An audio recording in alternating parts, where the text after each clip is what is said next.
Mobile, included for 1 year. Additional lines, just $30 each. Click, call, or visit a Spectrum store today.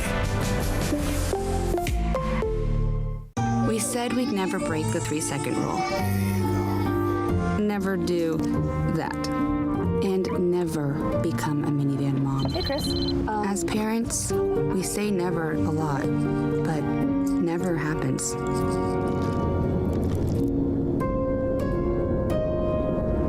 So when you say you'd never leave your child in a hot car, know it can happen. Before you leave the car, always stop, look, lock.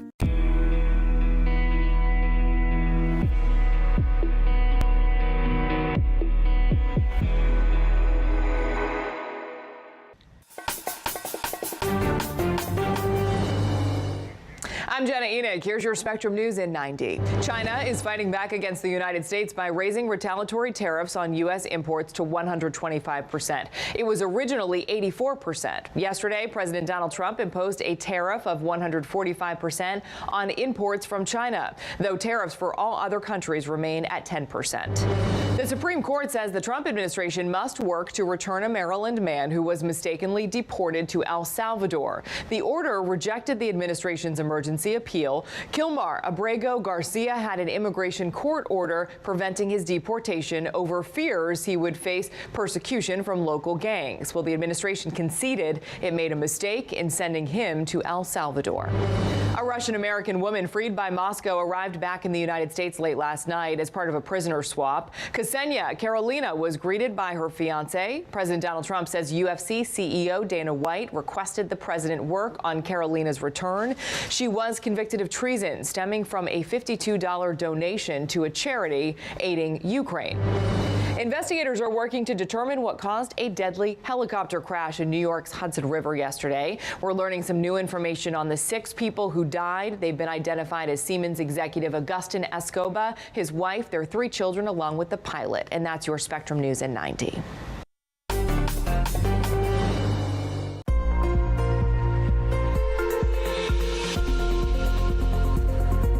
Happy Friday, everybody. I'm meteorologist Ramel Carpenter with your weather on the Ones forecast. Made it to the end of the week, and we do have cooler temperatures to look forward to across the eastern half of the United States, where we're going to run about 10 to 15 degrees below the average for this time of year. We do keep a chance for some showers and thunderstorms for parts of the southeastern United States, and in the southwest, record-breaking high temperatures in store for us not only today, but into this upcoming weekend. We'll talk about it coming up in 10 minutes.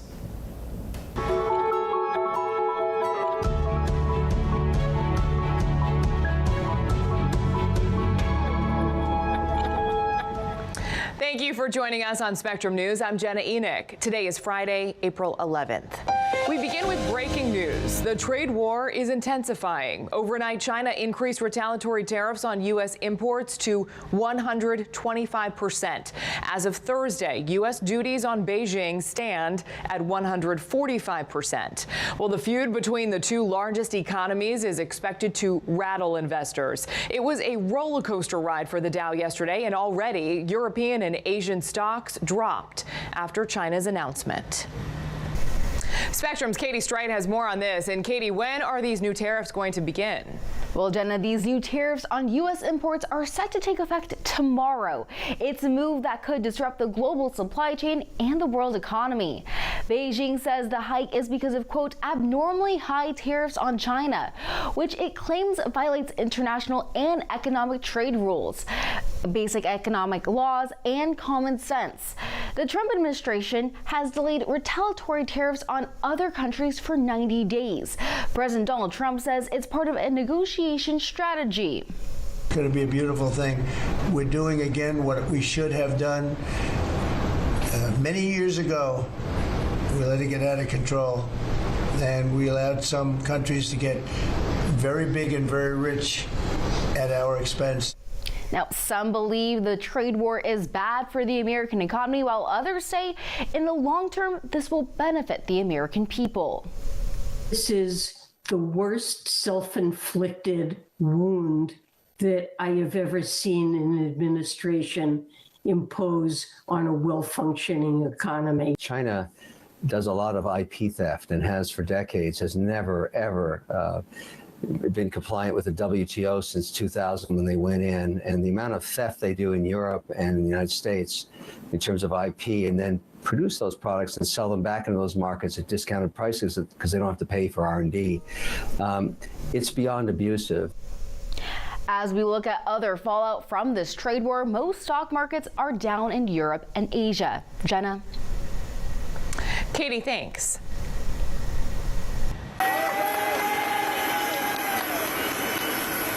New overnight, an emotional family reunion as a Russian-American ballerina returns to the United States. Ksenia Karolina hugged and kissed her fiancé after being released in a prisoner swap. This morning, another family is desperately waiting to hug their loved one again, who was mistakenly deported to El Salvador. Spectrum's Angie Gonzalez has more. And Ange, the Supreme Court is giving this family some hope. Yeah, the reunification not going to be immediate, but this is a win for Kilmar Abrego Garcia and his family. This is also a setback for the Trump administration, who earlier this week celebrated when the high court had temporarily issued a pause on a lower court's order that he be returned. Now, the Trump administration has claimed that Abrego Garcia is a member of the MS-13 gang, though his attorneys say there's no evidence he was ever in a gang and he's never been charged with or convicted of a crime. The ruling from the Supreme Court backs up U.S. District Judge Paula Zinnes' ruling that the Trump administration must facilitate the return of Abrego Garcia. The White House has admitted that the 29-year-old from Maryland was mistakenly deported to El Salvador after a judge's order from 2019 actually barred that. It may still take a few days to secure his return because the Supreme Court is now sending the case back to Judge Zinnes. They want her to clarify her order that Abrego Garcia really her decision in his case is something that, you know, they need to clarify that it is not something that they are trying to impede on the Trump administration's efforts to carry out immigration policy. Here is what Abrego Garcia's wife said on Capitol Hill earlier this week. Kilmar, if you can hear me, I'm still fighting for you. Your brother, your mother, our children are still fighting for you. The case goes back before, Jenna, back before the Judge Zinnes today. Back to you. Angie Gonzalez, thanks so much. We're learning some new information on the victims of a deadly helicopter crash in New York's Hudson River. 6 people died, including Siemens executive Agustin Escoba, his wife, their 3 children, and the pilot. Witnesses say the aircraft broke apart midair. Spectrum's Chris Welch has more on the investigation. Well, we have now learned that the 6 people killed include 3 adults and 3 children. And this all happened behind me right here in the Hudson River, in the river close to the New Jersey side of the river. This was a recreational helicopter, a tourist helicopter, that took off, according to officials, from a helipad at the southern tip of Manhattan at 2:59 p.m. It crashed into the Hudson River around 3:15. Officials say, in addition to the pilot, the other 5 people on board were a family visiting from Spain. We were met by the first responders, and they told us they did everything they can to try to save these victims. And you can see the trauma on their face. They did everything they can, and they wanted me to make sure that I made that public. They really tried their hardest. According to witnesses and social media video, part of the helicopter could be visible in the water after it was mostly submerged, and the city's police commissioner says it crashed into the water upside down. Now, other social media video also appears to show the helicopter broken into pieces in the air before it hit the water. At this point, we do not know the cause, and the investigation is ongoing. In Lower Manhattan, Chris Welch, Spectrum News. Coming up on Spectrum News, a new chapter in the Menendez brothers' fight for freedom. Find out what's expected today that could make or break their chances of getting out of prison.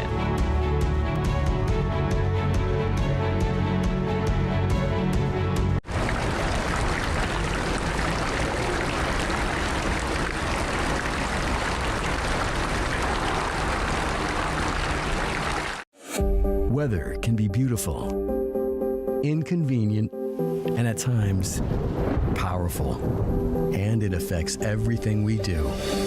At Spectrum News Plus, our weather experts update you with the information and the context you need so you can better plan your day. And we do it every 10 minutes. We're the calm in the storm. Weather on the Ones on Spectrum News Plus, exclusively on Spectrum. And get your weather anytime on the Spectrum News app. Bring it to the party, bring it to the top, bring it to the party. Never gonna stop. Enjoy, unwind, connect with Spectrum TV On Demand.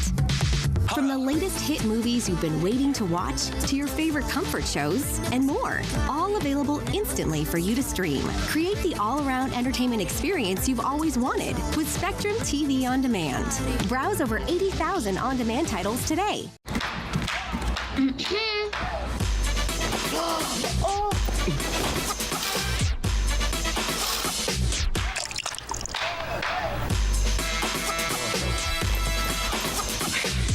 You're not gonna get it all right.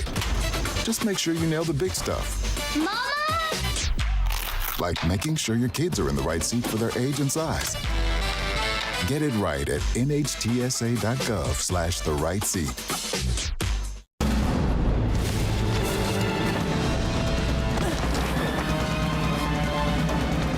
Even the mighty might not see it coming.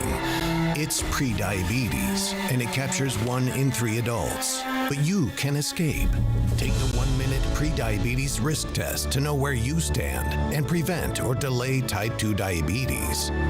Be your own hero on smartphones everywhere at doihaveprediabetes.org.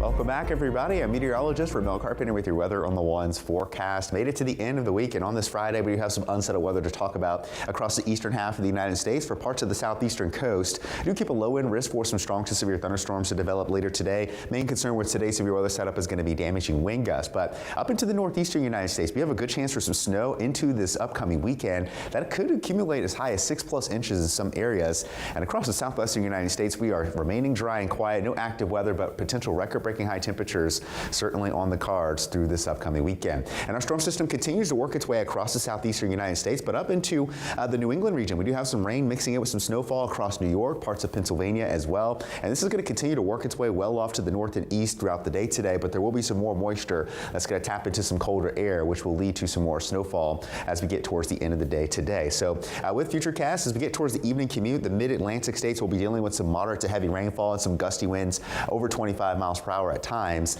later this evening. And if you do have evening plans tonight, make sure you have the umbrellas handy. And across the New England region, as we get towards Saturday morning, we're going to see some snowfall stretching from southern Maine all the way down into parts of New Jersey as well, where some of that will start to accumulate over the course of the day on our Saturday. And as more moisture continues to work its way up into the far eastern portions of Maine, New Hampshire, Vermont, going to be seeing some more snowfall really starting to add up. And this will continue through Maine into our Sunday as well. So we're still dealing with some more wintry weather as we get into the middle of April as well. But as far as snowfall totals go, we are going to see a swath of that taking shape around 2 to 3+ inches in some areas, like place like Boston, but we could easily see more than that, 6+ inches of snowfall for some of those areas in pink, stretching all the way up into Maine, all the way through Sunday. So we are going to be dealing with some of that wintry weather, but it will come to an end as our temperatures are going to be flirting with some record highs across the southern plains and into parts of the southwestern United States, but we will remain a bit on the cooler side of things in the northeast.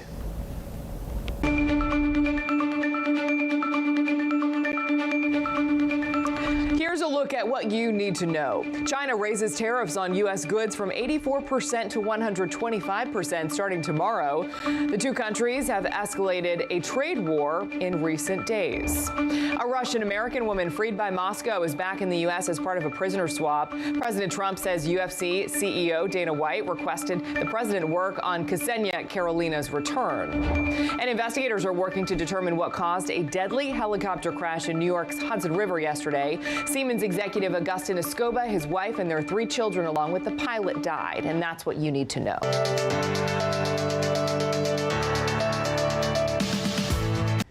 A A Los Angeles judge is set to rule on the Menendez brothers' resentencing bid.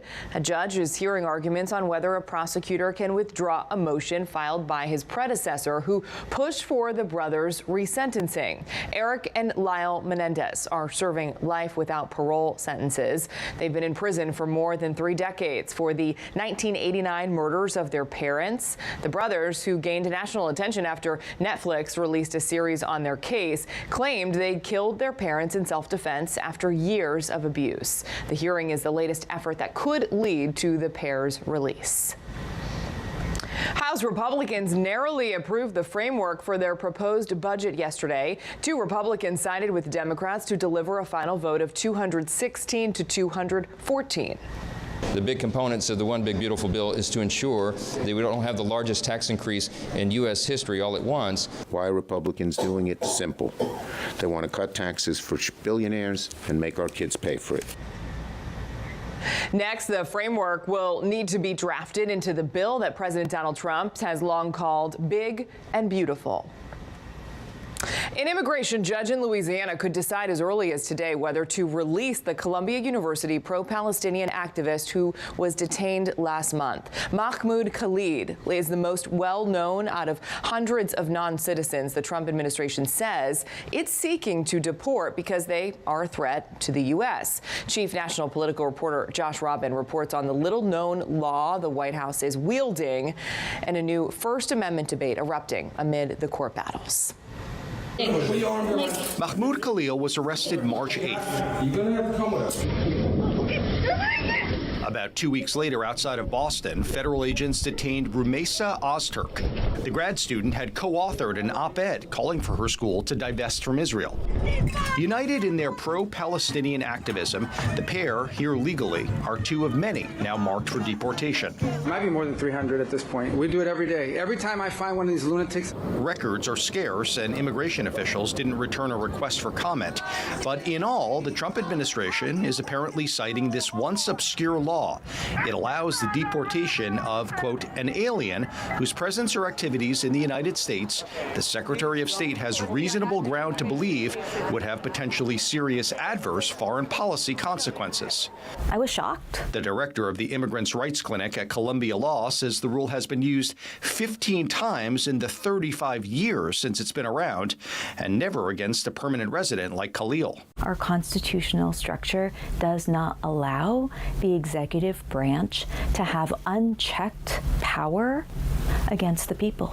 But a former Trump immigration official says non-citizens don't have the same First Amendment rights. I don't think any country, especially our country, should be forced to endure the presence of aliens who are endorsing, espousing mass murder, genocide, terrorism. Khalil's defenders note that if he and others broke federal terrorism laws, they could be charged with federal crimes. That hasn't happened. What do you say to those who say that he was here as a privilege and not a right, and that he's not some kind of peace activist? He was responsible for some very hurtful dialogue. My understanding of the facts is a little different than what you just suggested. He was there as a negotiator, and he was not involved in anti-Semitic rhetoric. Mr. Khalil was targeted because of his speech. What happens if the administration does, a future administration does a 180? You have someone who is in the Oval Office who's extremely pro-Palestinian rights, and deports those with very strong pro-Israel stances. There's an extensive definition of terrorism, of terrorist activity in the Immigration and Nationality Act. Josh Robin, Spectrum News. President Trump is seeming to ease up on his immigration policy. He says migrant farmers and hotel workers may be able to work in the country if referred as good workers by farmers. We're also going to work with farmers that if they have strong recommendations for their farms for certain people, we're going to let them stay in for a while and work with the farmers and then come back and go through a process, a legal process. But we have to take care of our farmers and hotels and various places where they need the people. The president says migrant farm workers will still be deported but brought back as legal workers. Just ahead on Spectrum News, how Republicans in one state are taking the issue of fluoride in public water into their own hands.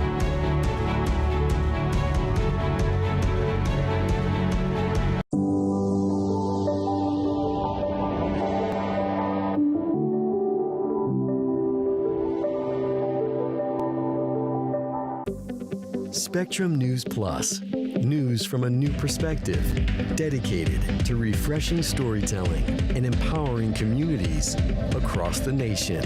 With balanced reporting, providing real context and in-depth coverage 24 hours a day. Here's a look at your forecast across the country. Local stories, connecting communities. We are Spectrum News Plus. Streaming now on the Spectrum News app and free with your Spectrum subscription. Look at this.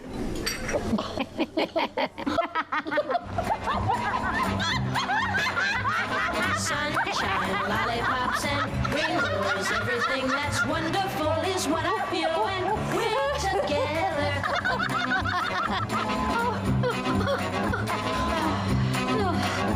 Oh, that was funny. It's all about connecting with seamless connectivity. And internet customers get one mobile line included for 1 year with Spectrum. Food isn't just fuel to live, it's fuel to grow. My family relied on public assistance to help provide meals for us.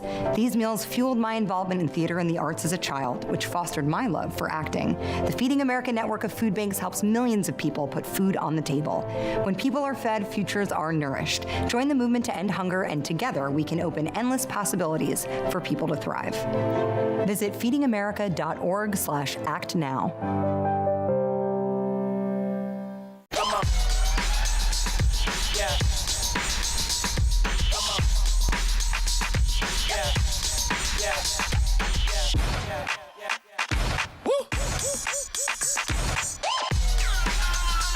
You're not going to get it all right. Just make sure you nail the big stuff, like making sure your kids are in the right seat for their age and size. Get it right at nhtsa.gov/the-right-seat.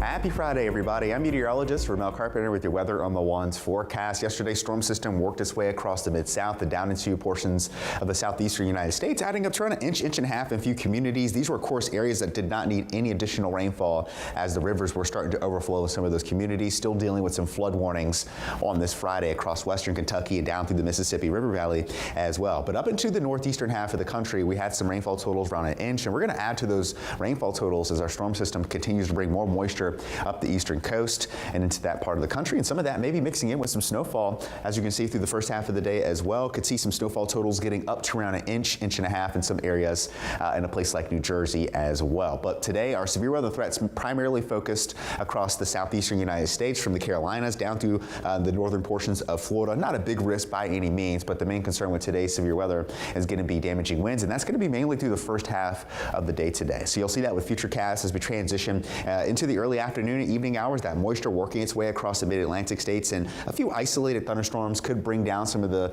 damaging winds that I just talked about. But overall, this is not going to be a big severe weather system by any means, but what's going to happen later tonight into the early morning hours of Saturday, that rain is going to switch over to some snowfall in some of those communities and continue to push into the northeastern United States. But elsewhere, we have plenty of dry weather to look forward to. It's going to be a beautiful into the weekend for many across the lower 48. And as far as high temperatures go, we have potential record-breaking highs to look forward to throughout the day today, mainly in the southwestern United States, though. Good deal of sunshine in the forecast. Phoenix hit their first 100-degree day yesterday afternoon, and we're going to add to that as we transition into our Friday. Forecasted to get to 102, and that record high was set 2 years ago in 2023, 99 degrees. And we have a couple more record-breaking highs from Palm Springs, California, Las Vegas, Albuquerque, New Mexico as well. Could be seeing possible record-breaking high temperatures. And that trend is going to continue into this upcoming weekend, especially through the southern plains, with highs reaching the middle and upper 70s, near 90 down towards San Antonio for our Saturday. And our temperatures across the southwest are going to be running as high as 25 plus degrees degrees above the average for this time of year.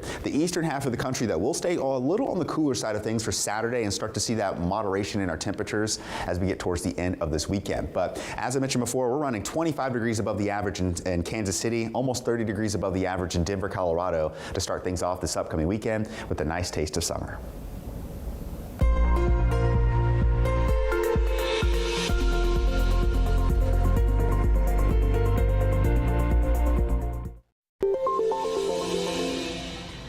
Happening tomorrow, Passover begins and will end after sundown next Sunday. It commemorates the exodus of ancient Israelites from slavery in Egypt, as recounted in the Bible. The celebration is known to symbolize the freedom and birth of a Jewish nation. This year, the holiday is yet again happening as fighting continues between Israel and Hamas. As the debate over fluoride in water makes national headlines, Republicans in Florida are taking matters into their own hands by trying to ban it as well. Spectrum's Jason Delgado tells us what's behind the move. Florida began adding fluoride to local water way back in the 1980s. Today, though, it's now a new flashpoint in American politics. No government entity has the right to medicate us against our will. They have no right to medicate an entire population because they believe that maybe a small portion of that population would benefit from it. The proposed ban comes as top Florida health officials advise against additional fluoride. They estimate that roughly 70% of Floridians are sipping on that fluorinated water. In this day and age, with the additional sources of fluoride that people have access to, it is public health malpractice to continue adding fluoride to community water systems that pregnant women and children have access to. Despite recent debate, the American Dental Association stands by fluoridation of community water supplies as, quote, safe, effective, and necessary in preventing tooth decay. Moreover, some locals feel they should decide on their water rather than the state.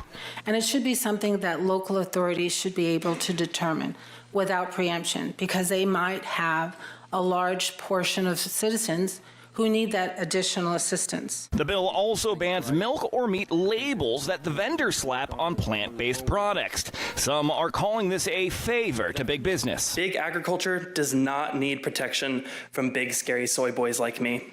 I mean, look at me. I'm basically the USDA's worst nightmare. Tall, healthy, full of phytoestrogens, and thriving without factory-farmed milk. So this bill is now ready for prime time. Up next, it goes to the Senate floor for a full consideration. After that, they'll send it over to the House. One final vote there, then it'd go on to Governor Ron DeSantis.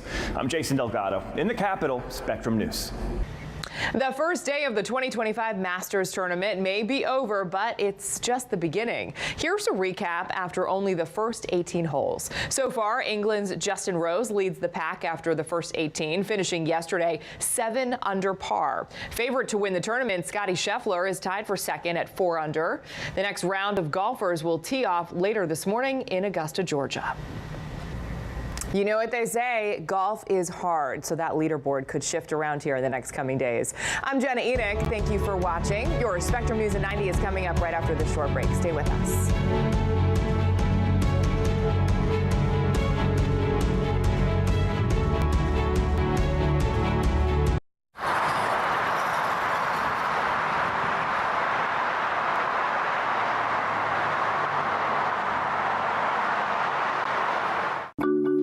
I tell my son, I love you every single day. I love you. Now, my dad has never said that to me. Not because he doesn't love me, but because culturally it wasn't comfortable for him. Now that he's a grandfather, he says, I love you to my son every time he sees him. My advice to all the fathers out there, forget the cultural restrictions. They grow up way too fast for you to waste even a single precious moment.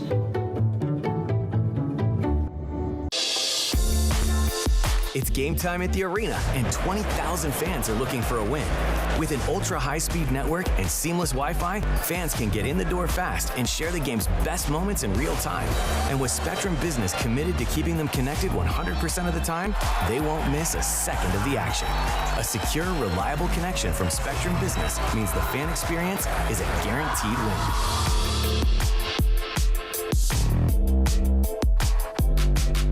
Sometimes Sometimes in life, in order to move forward, it helps to look back. To learn from the pioneers and trailblazers. To gain inspiration from those who came before us.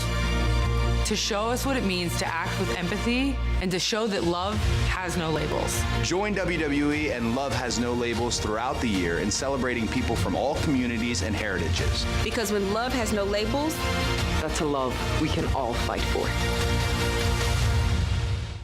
Women are bad with money. That's what the world's been saying for centuries. But now we've got something to say. Save it. It's time to save ourselves by saving our money. Until we're no longer 80% more likely than men to live in poverty in retirement. Save it. The falsehoods, the feelings of fault. Then, the funds. Learn how to save for your retirement at WeSaySaveIt.org.